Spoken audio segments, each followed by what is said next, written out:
ఈ రోజు మన ఆంధ్రప్రదేశ్‌లో ఉన్న సమస్యలేంటి? రాజధాని. రాజధాని మీద కనీసం ఎలక్షన్స్‌లో ఎవరైనా సరే ఓపెన్‌గా మాట్లాడతారేమో అని చూస్తుంటే, ఆ ప్రాంతం దగ్గరికెళ్ళినప్పుడు తప్ప మిగతా ప్రాంతాల్లో దాని గురించి మాట్లాడట్ల. సో, ప్రజల్లో గూడా రాజధాని అనే ఫీలింగ్ పెద్దగా లేదన్నట్టు అంటే ఈ రాజకీయ పార్టీల ప్రచారాలను బట్టయితే నాకు అర్థమవుతుంది. అలాగే అంటే వైజాగ్ ఏం స్టీల్ లేదు ప్లాంట్. సార్. హ్మ్. దీనికి నేను చిన్న క్లారిఫికేషన్ ఇస్తా. హుహు.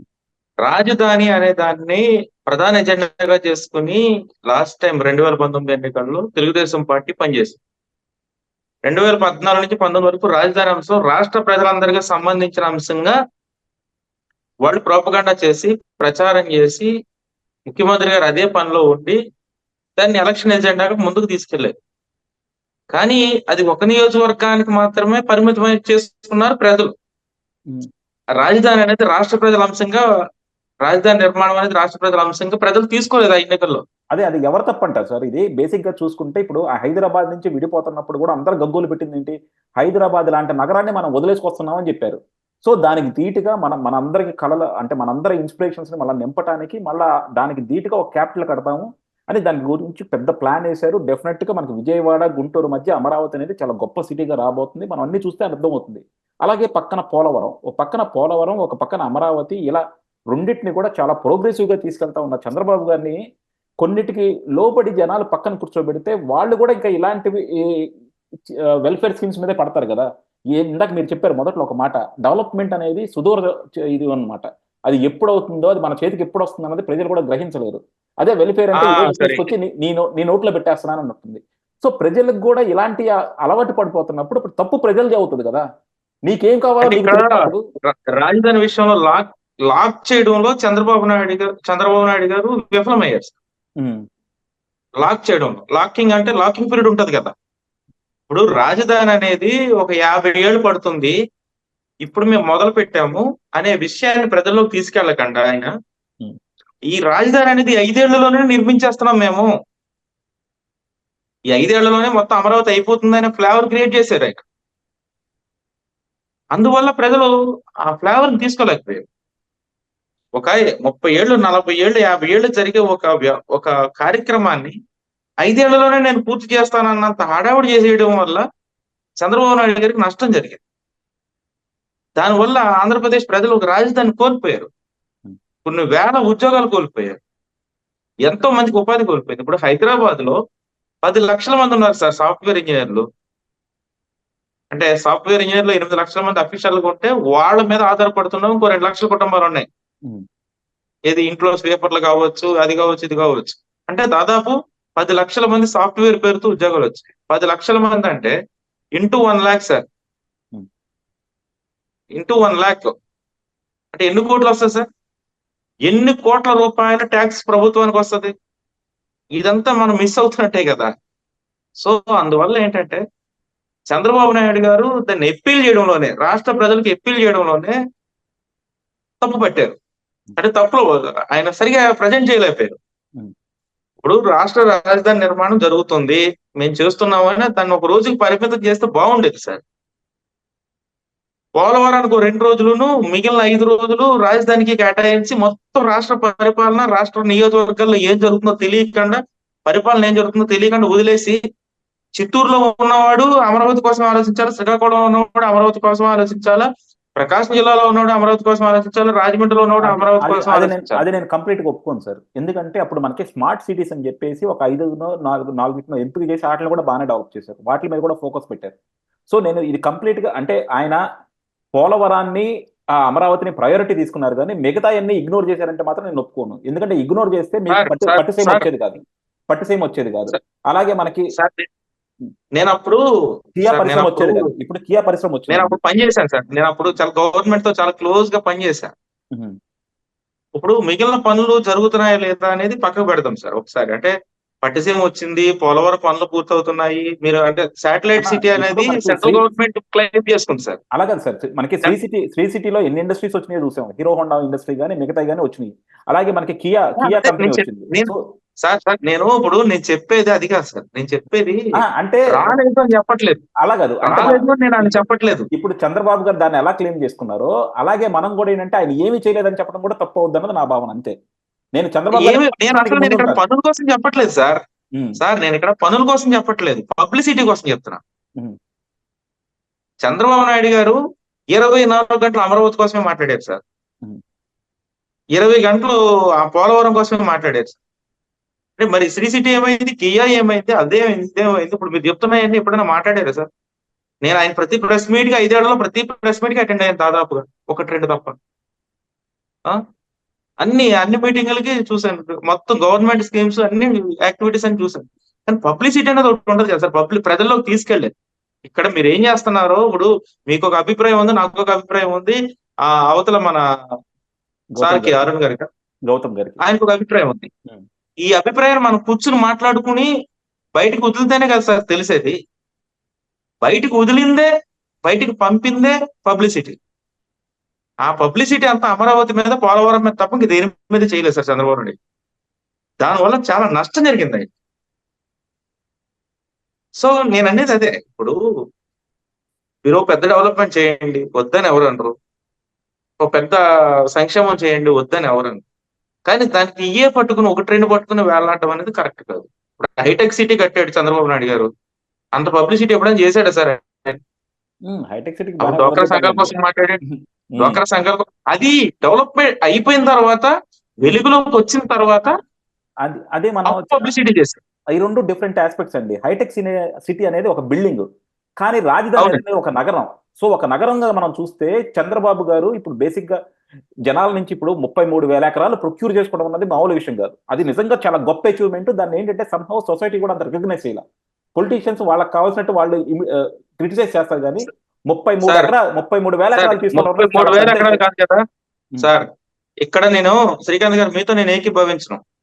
అలాగే సార్, ఇప్పుడు 33,000 ఎకరాలు మీరు ప్రజల దగ్గర నుంచి ఏ ఇష్యూ లేకుండా తీసుకోవడం అన్నది అంత ఈజీనా? ఈ రోజు ల్యాండ్ పూలింగ్ ఎవరన్నా చేయగలుగుతున్నారా చెప్పండి?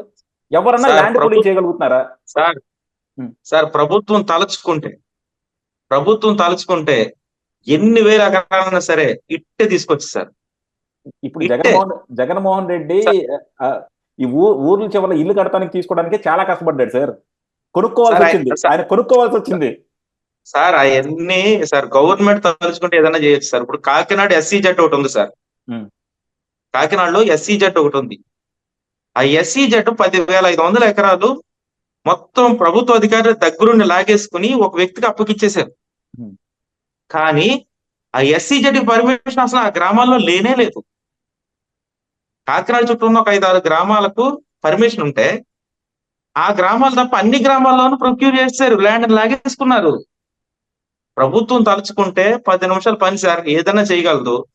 కానీ దాన్ని సరే 33,000 ఎకరాలు తీసుకున్నారు, దానికి అంత ఒక్కటే నా పనులు చేస్తే ఇంకేమీ చేయలేదా అని ప్రజలు ఆలోచించారు సార్. ఇప్పుడు చిత్తూరులో ఉన్న జనానికి లేదా నెల్లూరులో ఉన్న వాడికి అమరావతిలో ల్యాండ్ తీసుకుంటే సార్, తీసుకోకపోతే ఏంటి?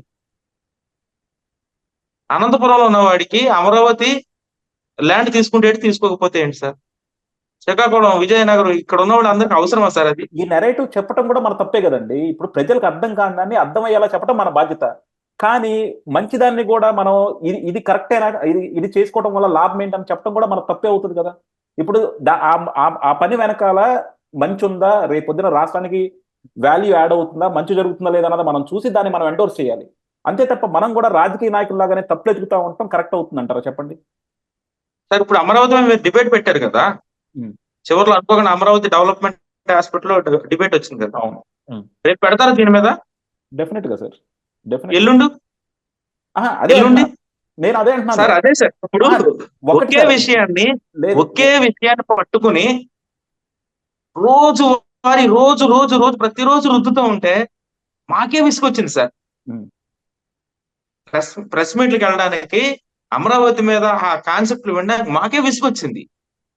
మీడియాగా ప్రజలకు అవసరం ఏముంటుంది సార్? మాకు కనీసం ఒక వార్త రాసుకోవడానికి, వార్త తీసుకోవడానికి, ఒక డెవలప్మెంట్ యాక్టివిటీను ఇంకో యాక్టివిటీని రాసుకోవడానికి మాకు ఆ రోజు ఉపయోగపడుతుంది. మాకే విసుకొచ్చింది సార్. అంటే చంద్రబాబు నాయుడు గారు కొంచెం ఎక్కువ చేస్తారు ఆ విషయంలో, అంత అవసరం లేదంటాను నేను. ఏదో వారంలో ఒకసారి రివ్యూ పెట్టి ఇదిగో అమరావతికి సంబంధించి ఇంత పని జరుగుతుంది అని అంటే సరిపోతుంది సార్. పని చేసుకుంటూ వెళ్ళాలి ముఖ్యమంత్రి అనేవాడు. పని చేసుకుంటూ పోతే అప్పుడప్పుడు ఒకసారి వచ్చి ఇంకా ఇంతవరకు వచ్చింది డెవలప్మెంట్, ఇంతవరకు ఈ కార్యక్రమం వచ్చిందని చెప్తే సరిపోతుంది సార్. ప్రొద్దు లేచిన దాన్ని సాయంత్రం వరకు అమరావతి, పోలవరం, అమరావతి, పోలవరం ఇవి తప్ప ఇంకే వేరే పనులు చేయలేదు సార్, చేసి చెప్పుకోవాలి కదా. ఇవే చెప్పడం వల్ల ఆయనకి నష్టం జరిగిపోయింది కదా సార్. ఇప్పుడు అవును మనం ఎంత కాదు, ఒక విషయం చెబుతానండి ఇందులో. Sorry to sir disturb you. ఈ రేంజ్ లో ఆయన అమరావతి గురించి కానీ పోలవరం గురించి కానీ ఇంత రేంజ్ లో ఆ చంద్రబాబు నాయుడు గారు అంత ఎక్కువగా ప్రచారం చేసినా కూడా దాన్ని అప్పుడు విపక్షంలో ఉన్న జగన్మోహన్ రెడ్డి చాలా సునాయాసంగా తిప్పికొట్టాడు. మీరు ఆ విషయాన్ని కంఫర్టబుల్ గా మర్చిపోతున్నారు. లేదు లేదు లేదండి. ఇప్పుడు సార్ అమరావతి మొత్తం గ్రాఫిక్సే అని చెబితే ప్రజలు నమ్మారు. నిజంగా అమరావతిలో ఉంది మొత్తం గ్రాఫిక్సే అని చెప్తే ప్రజలు నమ్మారు. మరి ఆ ప్రచారాన్ని ఏమంటారు? అక్కడ పోలవరం దాంట్లో ఉన్నది మొత్తం ఏమీ లేదు, అబ్బా కొడుకు ఇద్దరు కలిసి ఏటీఎం కార్డును వాడినట్టు వాడేస్తున్నారని నరేంద్ర మోడీ వచ్చి చెబితే ప్రజలు ఇక్కడ నమ్మారు. అలాంటి పరిస్థితులు అంత రేంజ్ లో వాళ్ళకి ఎక్కిస్తున్నా కూడా ఆ రేంజ్ లో వాళ్ళకి ఏమేం చేస్తున్నారో దాని గురించే పర్టికులర్ గా చెవులో గూడు కట్టుకొని చెబుతున్నా కూడా ప్రజలు వేరే వాళ్ళు చెప్పిన మాటల్ని ఎందుకు నమ్మారండి? అక్కడ నమ్మకం ఇది ఈ పని చేస్తేనే జరుగుతుంది, ఆ పని చేస్తేనే జరుగుతుంది అని కాదు. ప్రభుత్వం సాఫీగా నడిచిపోతూనే ఉంటే మనం ఏమి చేస్తున్నామో ఆ చేస్తున్న దాన్ని వాళ్ళకి వివరించాల్సిన అవసరం ఉందని ఈ రెండింటి మీద ఎక్కువ కాన్సన్ట్రేషన్ పెట్టారు ఆ రోజున. మిగతావి చేసే పనులన్నీ సైలెంట్ గానే చేసేసారు. చేసే పనులన్నిటిని సైలెంట్ గానే చేసేసారు. కానీ పొలిటికల్ యాంగిల్లో వచ్చిన అనదర్ కైండ్ ఆఫ్ డ్రామాని చంద్రబాబు నాయుడు కంటే కూడా ఎక్కువ నమ్మారు. మరి ఆ విషయంలోనే అక్కడ అధికార మార్పిడి జరిగింది. అంత తొందరగా ఎందుకు జరుగుతుంది? ఎంత అభివృద్ధి చేస్తున్నానని చెబుతూ ఉన్నా కూడా, ఎంత చెప్పి చూపించినా కూడా ఎందుకు జరిగింది అధికార మార్పిడి అని అంటే అక్కడ మళ్ళీ తాయిలాలు. అక్కడ వచ్చింది అసలు తేడా అక్కడ వచ్చింది. కట్టటంలోను కట్టకపోవటం లేను, ప్రచారం చేసుకోకపోవటంలోనూ లేదు. తాయిలాలు అనే దగ్గర వచ్చింది తేడా. అమరావతి కడితే మనకేం వస్తుంది? మీరే అన్నారు, శ్రీకాకుళంలో ఉన్నవాడికి అవసరం లేదు, చిత్తూరులో ఉన్నవాడికి అవసరం లేదని. ఎందుకు అవసరం లేదు? రాజధాని అందరికీ అవసరమే ఉంది. రాజధాని అవసరం ప్రతి ఒక్కడికి ఉంది. ఆ రాజధాని ఉండి హైదరాబాద్ లాగా మనకి ఏటీఎంలో డబ్బులు సంపాదించి పెట్టినట్టు ఒక బ్యాంకు లాగా ఉపయోగపడుతుంది అని అందరూ నమ్మబలకాలి. ఆ అవసరం ఉంది.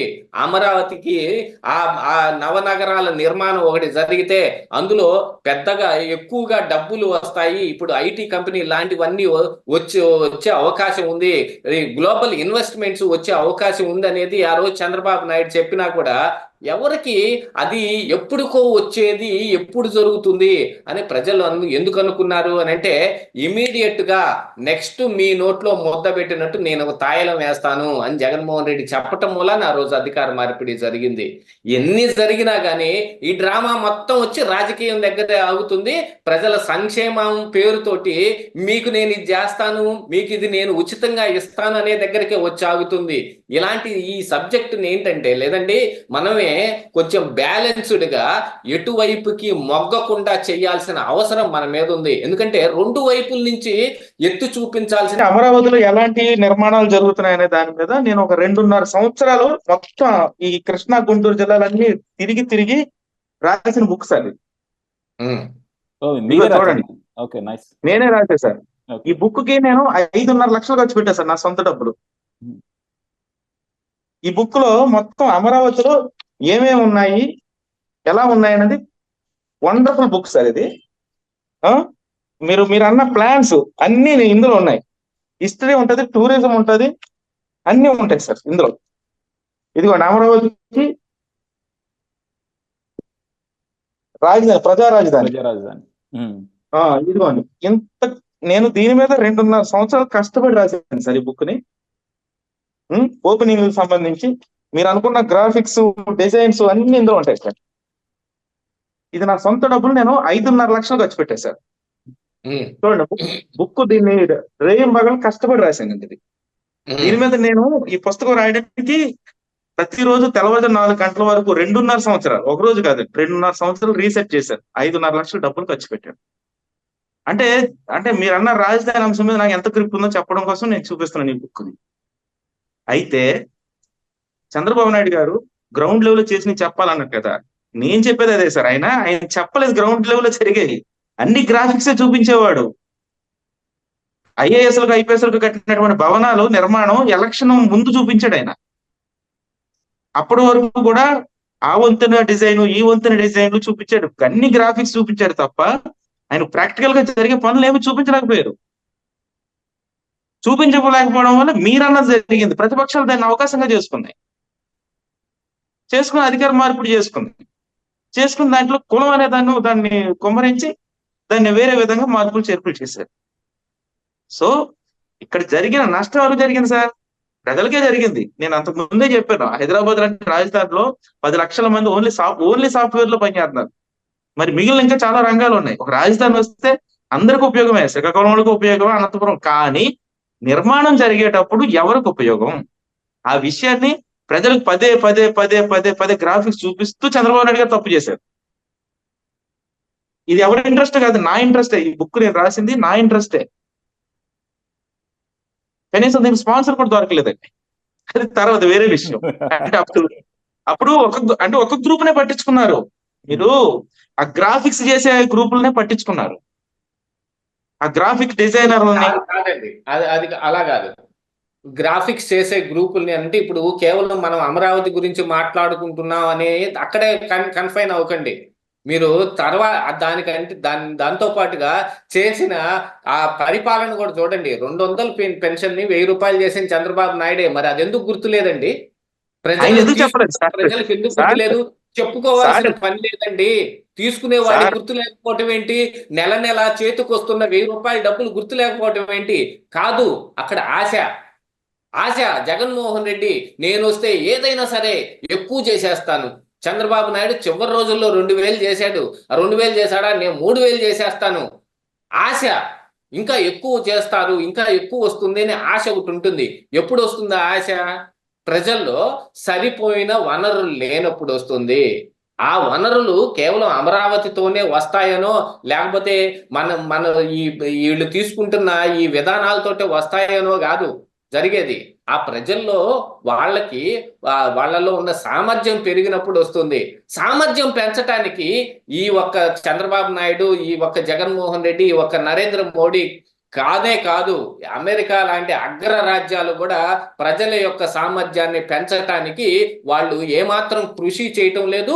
కృషి చేసినా కూడా పెంచటం అసాధ్యం అయిపోతుంది. ఎందుకంటే అమెరికాలో కూడా అడుక్కునే వాళ్ళు 60% మంది ఉంటారు. అది ఎందుకు జరిగింది? అక్కడ కూడా ఎందుకు జరుగుతోంది? అంత అగ్రరాజ్యం అని చెప్పుకుంటున్నారు. స్పేసులోకి వేల కోట్ల రూపాయలు ఖర్చు పెట్టి అక్కడికి షటిల్స్ పంపిస్తూ ఉన్నారు. అలాంటి దేశంలో కూడా అడుక్కునే వాళ్ళు ఎందుకున్నారు? ఇల్లు లేని వాళ్ళు ఎందుకు ఉండాల్సి వచ్చింది అని అంటే అక్కడంతా కూడా ఇప్పుడు మనం నడుపుతున్న ఈ స్వామ్యబద్ధమైన ఏదైతే ఈ ప్రభుత్వాలు ఉన్నాయో, ఈ ప్రభుత్వాల్లో ప్రతి ఒక్కరికి చేయటం కుదిరే పని కాదు. వీళ్ళ దగ్గర నుంచి అధికారం లాక్కోవడానికి మరొక ఎత్తుతాడు. ఆ ఎత్తుకు ప్రజలు పడతారు. అది నువ్వు ఎంత అభివృద్ధి చేసినా. మరి కేవలం సంక్షేమాన్ని 82లో ఎన్టీ రామారావు గెలిచినప్పుడు సంక్షేమాన్నే ఎక్కువగా పెట్టుకొని వచ్చాడు. ఆయన తీసుకున్న నిర్ణయాలు కూడా చాలా చాకచక్యంగాను, చాలా అగ్రెసివ్ గాను ఉండేవి. పాలనని మొత్తం ప్రజల వద్దకు తీసుకొచ్చారు. కానీ 5 సంవత్సరాల్లో తర్వాత ఏం జరిగిందండి? మళ్ళీ తిరిగి కాంగ్రెస్ రాలేదా? ఎందుకు వచ్చింది అనంటే మళ్ళీ అక్కడ వాళ్ళు ఏదో ఒక ఆశ చూపిస్తారు. ఈ ప్రజల్ని మభ్యపెట్టడానికి జరిగే ఒక డ్రామా చూపిస్తారు. దీనికి అమరావతికి ఏమాత్రం పోలికొండకపోవచ్చు, ఆయన చెప్పుకోవచ్చు, కానీ చేసింది ఏమైపోయింది, వీళ్ళ చేతికి వచ్చింది ఏమైపోయింది అని తెలుసుకోవాల్సిన అవసరం ఉంది. అరుణ్ గారు మీరు నేను ఏదైనా మాట్లాడొచ్చు, కానీ ఒక రాజకీయ నాయకుడు ప్రత్యర్థిని దృష్టిలో పెట్టుకుని ఏమి ప్రచారం చేయాలి, ఎంతవరకు ప్రచారం చేయాలి, ఎలాంటివి చేయాలనేది తెలుసుకోవాల్సిన బాధ్యత ఉంది sir. Senior most Chandrababu Naidu గారు సార్, అంటే నేను ఈ బుక్ ప్రింటింగ్ వెళ్ళినప్పుడు ఒక డిపార్ట్మెంట్ సపోర్ట్ చేస్తారని చెప్పి 25% కమిషన్ ఇస్తే సపోర్ట్ చేస్తామని నేను ఎవరని చెప్పి వచ్చేసాను. అంటే డిపార్ట్మెంట్స్ లో ఏం జరుగుతుందో హైరార్కీకి తెలియదు. హైరార్కీలో ఏం ప్రచారం చేస్తున్నారో డిపార్ట్మెంట్ గైడెన్స్ ఇవ్వదు. దీంతో ఏమైందంటే ప్రజలందరూ కూడా బ్లాంక్ లోకి వెళ్ళిపోయారు 5 ఏళ్ళు. అంటే అక్కడ ఏదో అమరావతి జరుగుతుంది, అక్కడ ఏదో పోలవరం జరుగుతుంది, మనకు సంబంధం లేదు. దీన్ని చంద్రబాబు నాయుడిని ప్రచారాన్ని 2 అంశాలకే పరిమితం చేశారు అధికారులు. ఆయన 2 అంశాలకే పరిమితం అయి ఉన్నాడు. దీంతో ఏమైంది, జగన్మోహన్ రెడ్డి దాన్ని అవకాశంగా చేసుకుంది. ఈ రాజకీయాల్లో స్టెప్స్ వేసేటప్పుడు ఎదురుపక్షాన్ని దృష్టిలో పెట్టుకుని వేయాల్సినటువంటి అవసరం ఉంది సార్. లేకపోతే ప్రభుత్వంలో ఉన్నాళ్ళు నష్టపోయిన చేయాల్సిన పని ప్రజలే. అది కాదండి. జగన్మోహన్ రెడ్డి ఆ పని చేస్తాడేమో గాని ప్రభుత్వంలోకి వచ్చిన ఎవరు ఆ పని చేయలేదు కాబట్టి అధికారాన్ని కోల్పోవాల్సి వచ్చింది. ప్రభుత్వంలోకి వచ్చిన తర్వాత బాధ్యత వస్తుంది. పక్కనోడిని చూసి ఈ పని చెయ్యాలి ఆ పని చెయ్యాలని కుయుక్తులు పనకూడదు. ప్రభుత్వం పని సమర్థవంతంగాను దాని సమస్య పూర్ణకంగాను చేయాల్సిన అవసరం ఉంటుంది. ప్రతి రాజకీయ నాయకుడు ఆ పనే చేశాడు. రాజశేఖర్ రెడ్డి అయినా ఆ పనే చేశాడు, ఎన్టీ రామారావు అయినా ఆ పనే చేశాడు, కోట్ల విజయభాస్కర్ రెడ్డి అయినా ఆ పనే చేశాడు, చంద్రబాబు నాయుడు అయినా ఆ పనే చేశాడు. కానీ ఒక్క జగన్మోహన్ రెడ్డే వీళ్ళందరిలోంచి వేరే పని చేశాడు. అధికారంలోకి వచ్చిన తర్వాత ఏం చేశాడు అది మనం ఇప్పుడు చూస్తూ ఉన్నాం. అధికారం రానప్పుడు అధికారం కోసం ఏం చేశాడు అది మనం 2019లో చూసాం. కానీ ఆ ముందు ఉన్న రాజకీయం అంతా వేరు, ఈ రోజుకున్న రాజకీయం అంతా మారిపోయింది అనేది మాత్రం ఇక్కడ సుస్పష్టంగా కనపడతా ఉంది. గౌతమ్ గారు, నగేష్ గారు చెప్పే పాయింట్ కూడా అదే అనమాట. ఎందుకంటే ఇన్నాళ్ళు ఉన్న రాజకీయ నాయకులు వేరు, జగన్మోహన్ రెడ్డి అనే మనిషి వేరు. ఎందుకంటే జగన్మోహన్ రెడ్డి ఎంత విషం చిమ్మాడో ప్రతిపక్షంలో ఉన్నప్పుడు అందరం చూసాం. అలాంటప్పుడు ఇంటెలిజెన్స్ నుంచి కూడా వాళ్ళకి రకరకాల ఇన్ఫర్మేషన్లు వస్తాయి. కాబట్టి చంద్రబాబు గారు కొంచెం జాగ్రత్త పడి ఉంటే, ఆయన చెప్పాల్సినవి ఆయన చేసినవన్నీ కూడా ప్రజలకు చెప్పుకొని ఉంటే పవర్ జగన్మోహన్ రెడ్డికి లేదు కాదన్నది ఆయన అభిప్రాయం కూడా. 100 మంది చేసేది అది ఒక ప్రాసెస్ అండి. అందులో ఒకడు వేరే ప్రాసెస్ లో చేస్తుంటే ఇప్పుడు అతన్ని చూసి 100 మంది నేర్చుకోవాల్సిన అవసరం లేదు. ఆ ఒక్కడిని వదిలేసేస్తే ఒకసారి 2 సార్లుకో అతనికి అవకాశం వచ్చినప్పుడు అతను చేయగలుగుతాడు. ఎవరైనా ఎదురుగా ఉండే దొంగతనం చేయడానికి 1 సారి 2 సార్లకే కుదురుతుంది. కానీ ఈ 100 మంది మారాల్సిన అవసరం లేదు ఆ దొంగను మార్చటం కోసం. ఆ దొంగ కోసం ఈ 100 మంది దొంగతనం నేర్చుకోవాల్సిన అవసరం లేదు. రాజకీయాలు ఇలా నడిస్తేనే ఇలా ఇంత ఇంత చక్కగా ఏడ్చింది మనకి 75 సంవత్సరాల స్వాతంత్ర భారతదేశం. అది ఇంకా జగన్మోహన్ రెడ్డి లాగా నడిపితే ఇది ఎక్కడికి వెళ్ళి ఆగుతుందండి? ఎక్కడికి వెళ్ళి ఆగుతుంది? చూడండి, రాజకీయ నాయకులకు కూడా సలహాలు ఇచ్చేటప్పుడైనా సరే మంచిగా ఉండాలనే సలహానే ఇవ్వండి. పలానా దొంగను చూసి నేర్చుకోమని చెప్పమాకండి. నగేష్ గారు, క్లోజింగ్ రిమార్క్స్ ఏమైనా ఇస్తారండి? Okay sir. Okay, thank you అండి. Thank you sir. Okay, thank you.